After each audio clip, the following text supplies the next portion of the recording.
Hi friends, எல்லோரும் எப்படி இருக்கீங்க? வெள்ளிக்கிழமை ஈவினிங் சாமிக்கு பூ போட்டு விளக்கெலாம் ஏற்றிட்டு கோயிலுக்கு போகலான்னு சொல்லிட்டு தான் கிளம்பிட்டோம். எங்கள் குலதெய்வம் கோயிலுக்கு தான் போக போகிறோம். பதிக்கு கொஞ்சம் தூரம் பக்கத்தில் தான் இருக்குது.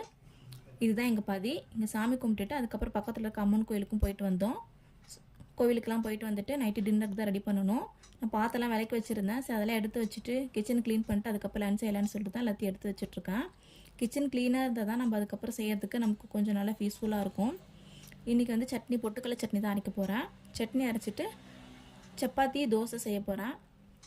சட்னி அரைக்கும்போது நம்ம கொஞ்சமாக இஞ்சும் ஒரு 5 பல்லு பூண்டும் போட்டு செஞ்சிங்கன்னா சட்னி ரொம்ப டேஸ்ட்டாக இருக்கும். பழைய மாவு கொஞ்சமாக இருந்தது, அதனால் 3 சப்பாத்தி போட்டுட்டு ஆளுக்கு ஒரு தோசை போட்டுக்கலான்னு சொல்லிட்டு தான் சப்பாத்தி போட்டுட்ருக்கேன். சட்னி அரைச்சி தாளித்து வச்சுட்டேன். இப்போ தோசை, சப்பாத்தி, சூப்பராக டின்னர் சாப்பிட்டு முடிச்சாச்சு. உங்களுக்கு இந்த வீடியோ பிடிச்சிருந்தால் லைக் பண்ணுங்கள், சப்ஸ்கிரைப் பண்ணி பெல் ஐக்கனை கிளிக் பண்ணுங்கள். அப்போ தான் அடுத்தடுத்து போடுற வீடியோ உங்களுக்கு நோட்டிஃபிகேஷனில் வரும். நெக்ஸ்ட் வீடியோவில் பார்க்கலாம். பாய்.